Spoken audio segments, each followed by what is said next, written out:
טומי רובינסון הוא פעיל בריטי נגד האסלאם ואחד מפעילי הימין הקיצוני בבריטניה. והוא מסביר מה הולך לקרות בבריטניה. אתם חייבים לראות את זה. טומי, Stefan, good to see you. Good to see you too, bro. We've known each other for years. Yep. A lot of things have changed. I mean, you were one of the most hated men in this country. You were essentially almost a leper.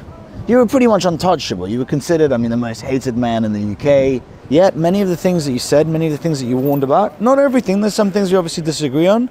We have different opinions on many issues, but fundamentally there's a few key things we agree upon, and one of them is that mass migration is bad. What is it that has changed over the last few years in the UK? Say, from the beginning of your activism in 2009, the establishment of the EDL, up to now. What's changed, Tommy? What's changed? I was born in Luton in 1982. When I was born, there was one mosque. There's now 45. Yeah? When I talked about issues I saw, yeah? Now the country's seen those issues. So when I started talking about them in 2009, these problems of mass migration, the problems of Islamisation of our country, the general public hadn't recognised it the way I'd recognised it. But Luton is a blueprint for every town and city. Now people have watched, they've seen what's happening, and they can see it themselves. And the perception's changed because people see that when you say most hated man in Britain, the media have called me that for years, yeah? Sure. But most places I go, I get love. I get loved by the public. So it's always this perception, and they've been very successful because they've tried to make me a leper. They've tried to make me toxic because I talk about issues that expose their failures. They have failed with mass migration. They failed with integration. They've failed with assimilation. They have, when I say they, I mean the entire British Parliament, have pandered and cowered in the face of ideologies that wish to destroy this nation. They got on their knees for the Marxists of Black Lives Matter. They cower in fear in the face of Islam. They dare not even speak about it. The cowardice shown, the destruction of this nation and where we're at currently now in Great Britain is because of their cowardice. Yeah? And right now, the British public are awakening in a massive way, not just the British public. If you look at the voting patterns across Europe, remember when I started my activism, when we first met, and I started my activism, I think the Swedish Democrat Party were on 1.5%. They're now on 22 to 24%. Geert Wilders is now winning the election in the Netherlands. Yeah? He was banned from even entering this country. Yeah? Sure. He was seen as an extremist. He was seen as a leper, like I was. Yeah? Everything he said was true. The warnings he gave, he tried to give a voice to the Dutch people about putting them first, about the dangers that can come, especially since October 7th. The whole world has seen the radicalisation, the hatred on the streets of every Western nation. Coming out of the universities, look, the best universities in the world are now full of people calling for the gas of the Jews.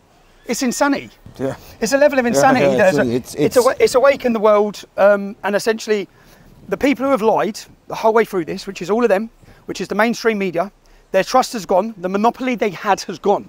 They can tell people I'm a figure of hate, they can tell people I'm an extremist. The public don't buy it anymore, yeah? They do not buy it. Obviously I was censored, they censored me for a reason, so people don't get to hear what I say, they get to tell people who I am. Well, thanks to Elon Musk for restoring my free speech, because they were given a 6-year reign of lying to the public about me. And now I've been given my voice back over the last 6 months, and the British public are listening to who I am again. Have you changed your views on anything? Is there anything where you've where your views have evolved or your views have changed, or you thought actually maybe I wasn't radical enough on this, or like I'd underestimated something or overestimated something? I think if you dig up the first leaflet I ever made, which was in 2004 when I was 20, was it 20? And everything I say, I use it in my Oxford Union speech. Every word I say in that is exactly to the word that I say today. I've never changed. Yeah? What I said in that is that individual Muslims are not a problem. Extremists, radical jihadists are a problem. I said that whites and blacks are being religiously and racially targeted in the town of Luton. The Islamic community are given free reign. I talked about two-tier policing. Now the whole country talks about the two-tier policing. I spoke about Islamic jihad before people even knew what jihad was. Yeah. Yeah? But only because I'm a product of the environment. I've grown up in Luton, where Al-Mujahideen, who were only prescribed in 2013 or 14, they are 60% of the Muslims in British prisons for terrorism, are ex-members of that group. I went to school with them. Yeah? Their head office, Omar Bakri and Abu Hamza's head office, was in my town.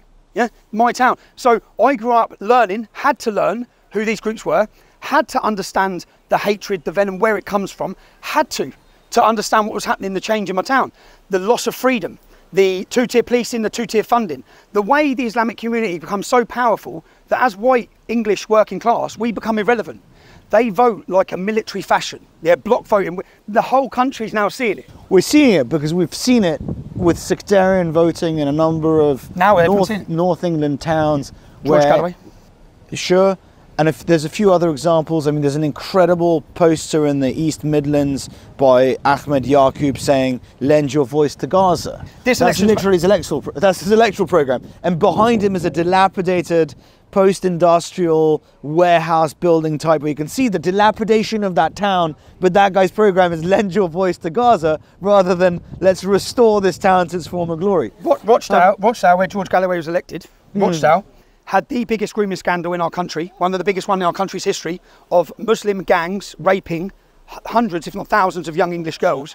The election wasn't even mentioned. Yeah, everyone was talking about Gaza. Yeah, well, I'm being funny. This is about Britain and about putting British problems in our towns and cities. And whether I take satisfaction from it, you see all these people in here who have called us Islamophobic, who have shouted us down. They're now going to see the sectarianism. They're now going to understand it, because the people who are getting into politics now are Islamists, are pro-Hamas. Yeah, people going to be sitting in this building are pro-Hamas. Not that they're not already, because many on the left already are. Yeah, pro-Hamas, but we're not talking about supporters of terrorism, supporters of jihad, hatred to Jews. When we talk about even what we've witnessed, and people always want to shy away from getting to the root cause of the problem. What is the problem? Is it to do with Israel? Is it to do with land? I think Hitler's book Mein Kampf has 7% Jew hatred. The Quran has 11%. Let's not pretend it's to do with land, yeah? It's nothing to, let's not pretend the reason why these people hate the Jews, the reason why they're in every town and city across the West, calling for the death, the destruction of the only Jewish state. If we hear about Palestinians needing a state, they've got a state. 60% of Jordan's Palestinian. You've got a state. There's 21 Arab states, yeah? What you're calling for is not another Palestinian state. What you're calling for is the destruction of the only Jewish state. The only Jewish state, yeah? You've got 55 Islamic countries. How come none of them are taking them in? We've got these politicians wanting to import all the Gazans into Great Britain, to put us at risk, to put us at more danger. Even if you just look at the statistics of the way they think in these regions, they're pro-Hamas. So what you're saying is the majority of them are pro-Hamas. You want to import people who are pro-Hamas into Great Britain. We've already got an out of control jihadist ideology controlling this capital city. Controlling this capital city. They've had free reign. The police have not policed them. They've not clamped down on them. They've clamped down on the people talking about them. Enoch Powell said it. They don't deal with the problem. They deal with the people talking about the problem. I'm easy to deal with. Stefan, all we need to shut up Tommy Robinson is for the Islamists to be deported. And Tommy Robinson essentially shuts up, right? Is that the conclusion? If people don't like me, if these lot don't like me, you created us. Your weakness, your cowardice to tackle the problem, as you've allowed jihadism and that ideology to grow into such a power in this country. Yeah? The demographical change, we currently have 40,000 British Muslims on the terror watch list. 40,000 now, yeah? As the demographic continues to grow, I looked at Manchester. Every 10 years in Manchester, the Muslim population doubles, yeah? It doubles every 10 years. So it went from 25,000 to 50,000, 50,000 to 100,000, 100,000 is going to be 200,000. There's only 500,000 people there. You're a generation away from losing our country. That's what we are, yeah? And everyone wants to sit back and watch it happen. I had this discussion with a Muslim yesterday. I said, I'm sorry, you're not going to intimidate us into silence, yeah? This is, and we shouldn't be ashamed to say it, this is our country. It's our capital city. You've been invited in as guests, and you're absolutely taking liberties. You're taking liberties in towns and cities across our country. There already should have been a revolution in this country over the rape and prostitution, torture and murder of our daughters in every town and city. Not just the fact that the Islamic gangs done it, but the fact that they knew about it. The fact that the police forces knew about it. It was covered up. They all let it happen. And they say it out loud. They let a generation of our daughters be kidnapped and raped, and they did not care. We are seen by them as cattle, yeah? And they do not fear us. And when we fear them, that's tyranny. And when they fear us, that's democracy, yeah? And we need to, I said, we've sat back. We need to get organised. We need to unite this nation. All we're hearing about is the Muslim vote, the Muslim vote. Well, the Muslims make up 7% of the UK, yeah? We are a majority. We have had enough of mass immigration. No one's asked us, did we want 1 million people imported last year? No one asked us if we want to continually go into war. No one asks us. That's not democracy. No one's asking us the key decisions, yeah? The key decisions that are affecting us all. They want to walk us into World War III now. And there's so much that's gone wrong, from COVID, from the vaccines, from these traitors, from the liars, from every point of it, that the British public have watched. And if one thing, I had so many people who said to me, it was COVID, the lockdowns, the lies by Big Pharma, by politicians, that made me think differently about you. Because, and I always say, if they lied to us about Iraq, yeah, David Kelly was killed. He said 2 days before, I'll be found dead in the field, and he was found dead in the field. They lied to us about Iraq. They lied to us in Syria. We were funding ISIS. America and Great Britain were funding ISIS. Yeah, they've lied to us about every conflict. They've lied to the country about me. They've purposely distorted who I am and what I represent. I'm not saying I want to get rid of every Muslim from the UK. Yeah? I've grown up in Luton Town. Some of the best people I've met growing up are Muslim. Yeah? That doesn't stop me from saying Islam and the encroachment of Sharia and the spread. Saudi Arabia, Qatar, do you know who's funding everything in this country? Saudi Arabia, Qatar and Iran. How have they got bases in our capital city? These fascist ideologies, the abuse of human rights in all these countries, they own half the capital city. Our country are pandering to them. Our politicians are pandering to them. They've bought our capital city. They've bought our politicians through their money. And the British public are fed up of it. So I just, and unfortunately, due to censorship, due to all these issues, everyone's scared to say it. And they should be scared to say it because we live in a totalitarian state. You lose your job, you get depersoned. They incite people against you and violence against you. We have well-funded far-left organisations whose job it is to track down anyone that speaks out. Sure. That's not freedom. We don't have freedom and democracy in this country, trust me.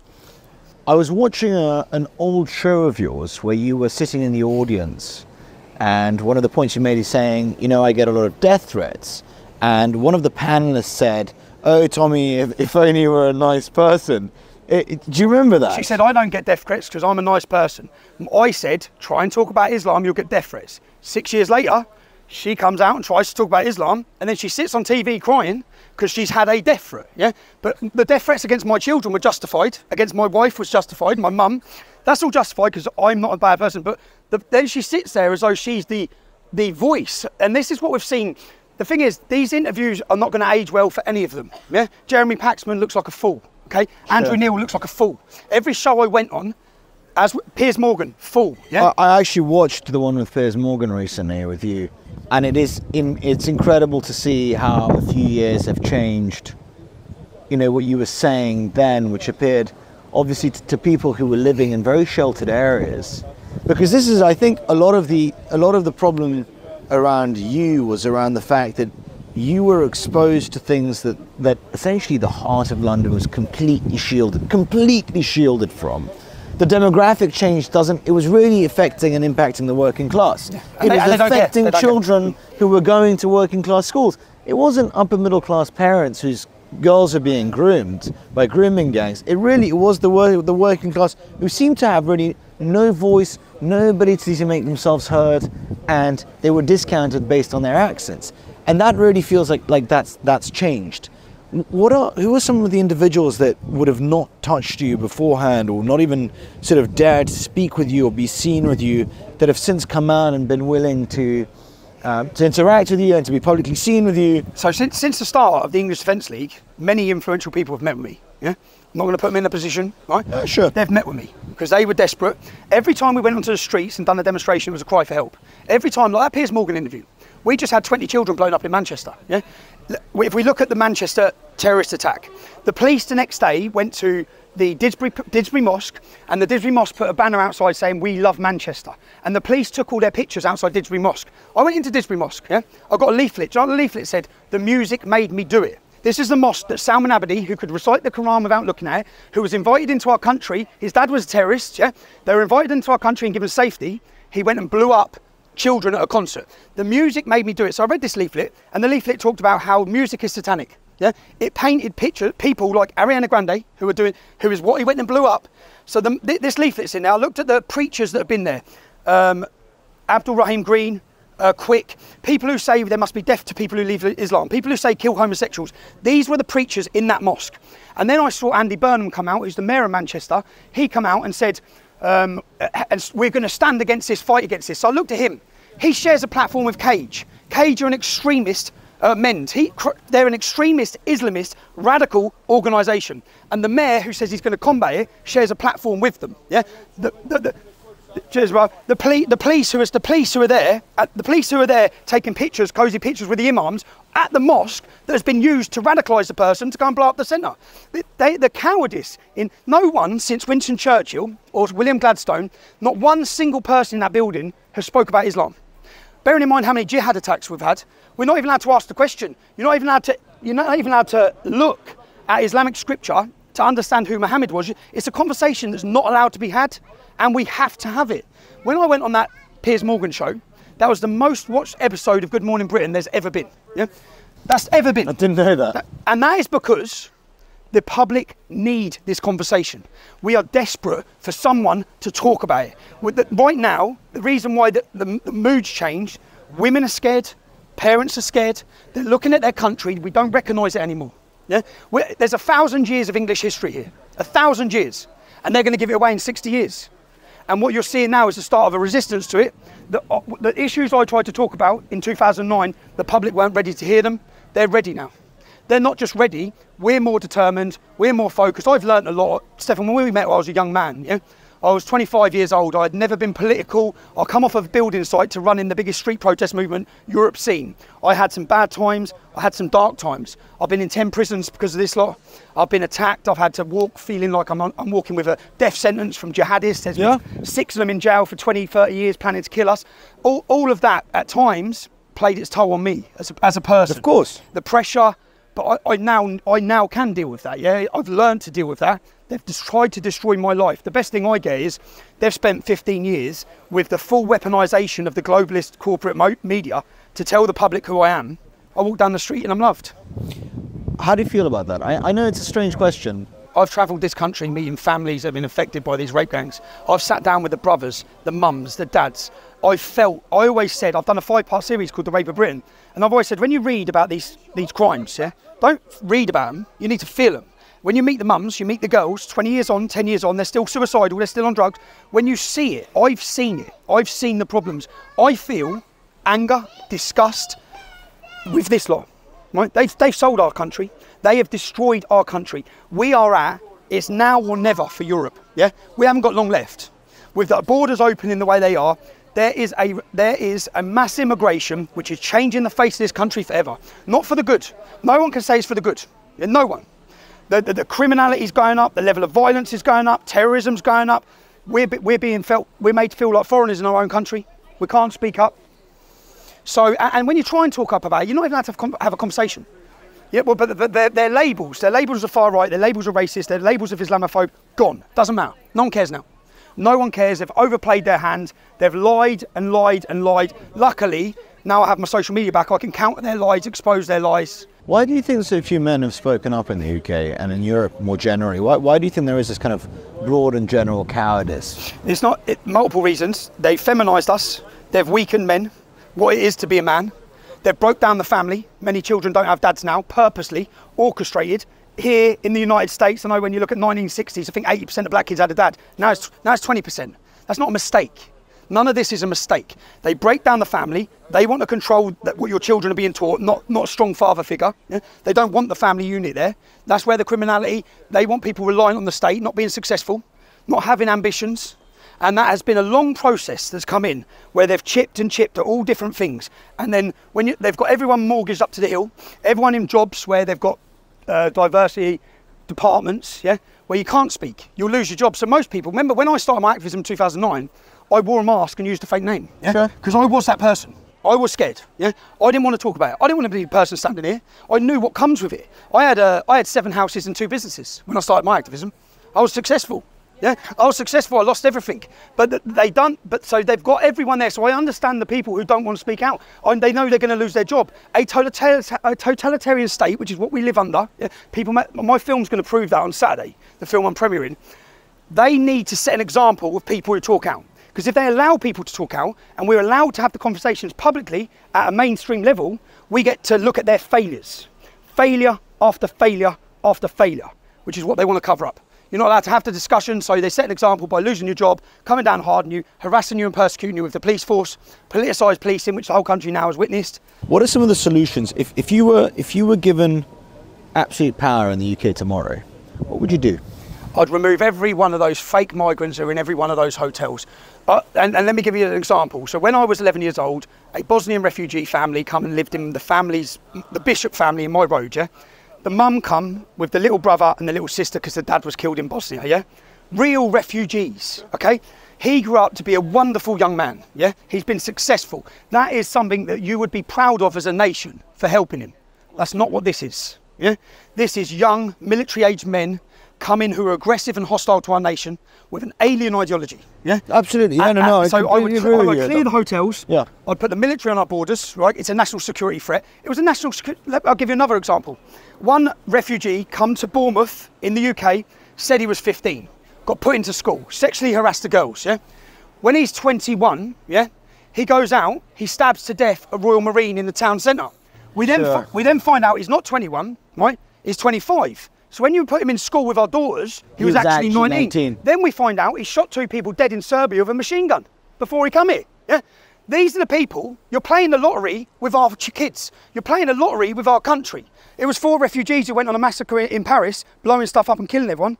The minute one refugee, they've come through 16 safe countries. The minute one of them committed a mass murder or rape, we've had multiple examples of migrants in hotels put up, paid for by us, while homeless British people are sleeping here. Half of London's full of ex-military personnel on the streets, freezing to death. And in the hotels, you've got 1,000 Somalians, Iraqis and Afghanis. Yeah, it's absolutely ludicrous. Even when you go into the schooling system, refugees or migrants get preference. So you might have had 100 years of history of a family living on an estate. Your child can't go to the local school. Your child's, it's like no policies are for British people. Everything is given to migrants who actually don't love this country, not all of them. But there's a serious, there's now a 5th column. There's a 5th column who despise our way of life, who are intent on overthrowing our democracy and replacing it with a Sharia. There's mass numbers of these people now, and they've aligned themselves. What we've seen since October 7th is an alignment of the far left extremists who wish to bring down the system and replace capitalism, the Islamist extremists, and the Nazis. They've all come together. They've all come together because of their Jew hatred, really, but they've all come together and they align with each other because they want to overthrow the rule of law. We're pro-rule of law. I'm pro-democracy, yeah? But we want these people to represent the person on the street. What are some other policies you would implement, aside from closing the border, deporting the migrants that can be deported? I'd end Islamic immigration. I'd end Saudi money, Qatari money, Iranian money. Absolutely end it. The Muslim Brotherhood would no longer have a base in this country. The military would be dealing with these people, yeah? And it is a military issue, okay? They are a threat to our nation. They have bases. We have given a safe haven to terrorists because it suited us when they were at war in Afghanistan with the Soviet. Because it suited us, we allowed them to come here. We allowed them to set up base. We actually continually fund many mosques with our taxpayers' money in this country. Mosques who have preacher after preacher promoting hatred against us. I would end all of it. I'd end it, and I'd also encourage, we should have an encouragement of our identity, of who we are. Stop trying to teach our children to be ashamed of who they are. What is the UK to you? What does England mean to you? What does England mean to me? England means everything to me. England means, you see, the easy choice for me. The easy choice would be to stay silent. In every issue, the easy choices would be to be pro-Palestine. The easy choice would have been to be pro-Black Lives Matter. That's the easy choice. No one's coming down and clamping down on you. No one wants to attack you. There's no one going to get violent with you. Yeah? That would be the easy choice, but it would be the coward's choice. I look at my country. I've got 3 children. And I look at, it's my duty as an Englishman to make sure that I hand down a safe and prosperous country to them. We are heading into a time when they want to take total control of every one of our freedoms. Freedom of speech, freedom of assembly, freedom to eat, freedom to move, freedom to travel, everything they're coming down on. And whilst they do that, some people are just accepting it for a bit of convenience, or they don't want to step out of line. Well, it's time to step out of line. It's time to step out of line. I will never, ever allow my children to become slaves in my nation. I already know we're treated like second-class citizens in our own country, right now. Yeah? What's that going to be like for my kids? And what does it mean? When you look at previous generations, if you think about it deeply, 14 and 15-year-old children were pretending they were old enough to go and run and fight and die. Yeah? People now are scared to even talk. That's how they've got us. People are scared to even talk. Now, freedom of speech is the most pivotal point on this, because if we can't have the discussion, we can never solve the problems. But they don't want us to have the discussion. What's all these hate legislation? I would destroy every law that's come in since Tony Blair, the 4,000 laws they've brought in. All of it is to weaken our society, to weaken the family, to weaken our identity. And whilst they weaken ours, they celebrate everyone else's. They celebrate everyone else's. I'd also have an independent inquiry into the teachings of the Quran, to see if it worked. The European Court of Human Rights in 2007 said that Sharia law was incompatible with Western democracy and freedom due to their views on homosexuals, their views on women. Any of the countries that they're coming from, yeah, just look at the views. And that's not, It's like 99% of Afghanis want Sharia law. When you bring in 1,000 of them, like you did probably last week, they don't leave those views on the border. They bring them into enclosed communities where they're being funded by Saudi, funded by Qatar, all this money's coming in, and then they're promoted. And then when they're being promoted, we now have a lost generation of English youth who don't even know what it is to be English. They've lost their identity because their identity has come under attack. And then they're turning.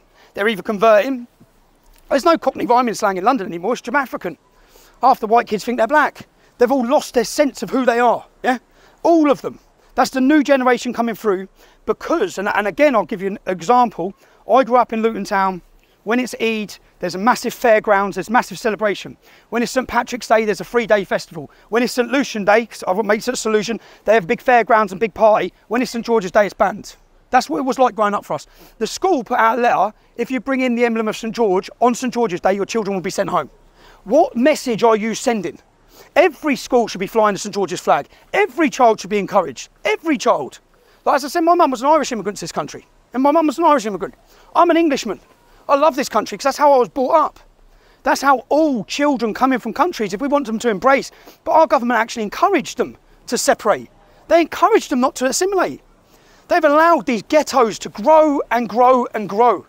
And whilst they grow, anyone who tries to talk about it, they've silenced. Not just silence, there's been a massive effort, a combined effort of politicians, big tech organisations, massive corporations, to not just silence, but they actually actively try to destroy anyone who tries to counter the narrative. And the problem for the left is, it was all right when they were destroying me, because I talked about open border immigration, and it was me that was being censored. Then it become doctors, then it become nurses, yeah? Then you can't talk against transgenderism. Even J.K. Rowling now is a figure of hate, yeah? The goalposts continually shift. So long as they're allowed to decide what we can talk about, yeah? And the topics you're allowed to, or they control the narrative with their media, who continually pump their lies, the answer to a lot of these problems is citizen journalism. The answer is groups like yourself, you've set up, you've become a voice that people can trust. There's so many, that when I first started, there was just me talking about these issues. Now, we're about to hold a rally on June the 1st. Mayor Tusi, Calvin Robinson, Priest, Lawrence Fox, the Voice of Wales. There is now a consortium of citizen journalists and people with platforms who are coming together to highlight issues and to beat down their narrative. Do you think it might be too late, Tommy? No, I think that it's only too late when you stop fighting. You've only lost when you stop fighting. So you have hope? Do you have hope for the future of the UK? You have to have hope. Do you know what? I had this, so 2013 when they set fire to poppies, I was arrested. And I got bought, and when I got home and my wife was there and her nan was there and her mum was there. And her nan said, it's too late. Why are you even trying this? It's too late. I said, if everyone had that attitude back in the day, we'd all be German, yeah? We would. I said, so... That's not wrong. How can it be too late? How can it be too late when 7% of a population, it would be, we are the majority, but we are running out of time. Yeah? I believe we need direct democracy. Yeah? But if we don't get direct democracy in the next 5 or 10 years, yeah, the demographic will change to our country, the influence of the education system, then it's too late. Because if you bring in direct democracy, they're going to choose what they want. Yeah? Sure. So whilst we are a majority, whilst the majority want freedom, whilst the majority want a Christian culture, we have to organise now. And I believe that these cowards, when it shifts, the Overton window has shifted a lot since we first met. It's shifted a lot. It's shifting every week. A lot. Mass deportations are now becoming common discussion. Yeah? Donald Trump gets in and starts mass deportations. It gives the ability for Geert Wilders, it gives the ability for Le Pen, it gives the ability for Philip de Winter, hopefully if he wins in Belgium. It gives the ability for European countries to start saying, and why not? I saw the Swedish Democrat Party put in yesterday, I believe, or the day before, that even if they don't have evidence against the criminal migrant gangs, they're booting them. Why wouldn't you? These people they're bringing nothing to the country, yeah, but war. I saw that Malmo is now rated as dangerous as Kabul in Afghanistan. Malmo has the second highest rate per capita outside of South Africa, I believe. Malmo in Sweden, yeah? You, this lot, have destroyed the stability and the safety. When they've took the safety of your children, if you don't feel safe that your daughter... I went to Prague, and when we was with some... I was only a few years ago, and the girl was going home. I said, no, we'll walk you home. She said, don't be stupid. I said, no, we'll walk you home. You couldn't let a girl walk home in London. You could not leave a female walking home in London, yeah? Not without serious risk. They've took the safety away. It's becoming normalised. Rape is normalised. violent attacks, and it's by migrant men. I'm sorry, but Muslim men make up 2.5% of the UK population. They are responsible for 90% of the convictions. 90%. Unbelievable. In gang rape, 90%. And 30% of the men convicted are called Mohammed. Are you religious at all, Tommy? I'm being pushed more to... I wasn't... Tell me about it. I'll tell you about it. As I've watched as we've gone on, and I see Christianity totally under attack, yeah? My mum's a devout Catholic, my mum is, yeah? But I've felt betrayed. I remember when I started the English Defence League, I spoke to Deacon Jerry at the church and said, I'm struggling with Islam, massively struggling. The more I've looked into it, the more I understand who Muhammad was. And he said, our Father who art in heaven, hallowed be thy name. And he got to the point where he said, forgive us our trespasses if we forgive those who trespass against us. And he made a point of that. I said, forgive them. That's your answer. Christianity wouldn't still be here if it was that weak, yeah?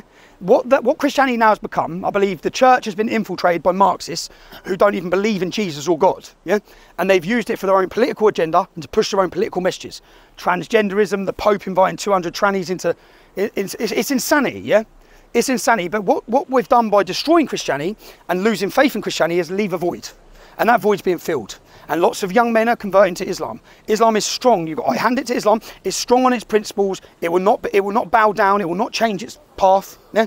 I admire it in certain parts. You have to. I admire it. There is something admirable about these men having such a devout faith and such absolute conviction in it. It's admirable. There's something impressive about it. It's admirable, but it's not a buffet, yeah? Which will say, well, okay, so you take the bits you like. Well, what about this bit? What about the verses that say this? You can't ignore that. Yeah? I know. That's a problem, yeah? But I see that the more I've seen the satanic symbolism, I know these things would be seen as conspiracy theories. The more I see Christianity under attack in America and across Europe, the more it draws me towards it. The more I believe, the more I see evil and Satanism, which we're seeing, yeah? The more I see that, the more there has to be the other side. So for the first time I said, I'm pushing that way more now than ever. I've always wanted to believe. I've sat in prison cells for months just thinking, show me. And I say to people, even if you don't believe, then the Christian way of life and the Christian culture is a great ethos for our country. It's a great thing that built this nation. And I saw an interview with the Queen which said, what would you say built Great Britain? She just held up the Bible. So there's lots, my life has evolved. Lots of my views, even my views originally in the invasion of Iraq, now I see it as war crime. I understand the Muslims upset.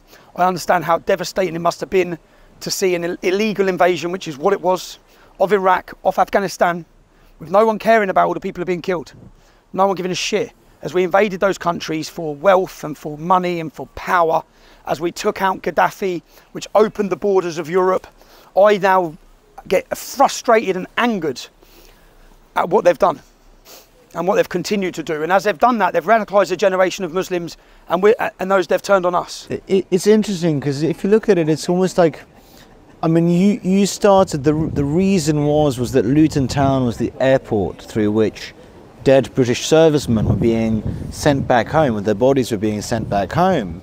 And you had... It was a soldiers' homecoming parade, and they were attacked by terrorists. And they were attacked by terrorists. Terrorist boys. And obviously those boys, you know, those English lads who died out there, died ultimately in a war that I agree was fundamentally unfair, and that actually did a huge amount of damage. So it's interesting because the terrorists that were there, it wasn't Abu Hamza, it was... it was that group, it was Saif al-Islam, it was that group, it was al-Mujahideen. And they weren't prescribed at the time, and I went to school with some of them. And the great irony is obviously that actually in some ways you can understand why they were standing there at that airport. It was a homecoming parade. They were standing at a homecoming parade, but I understand, and I'll say now... It's an irony, right? Yeah, I mean, it's like we've come full circle in a sense of... I get it.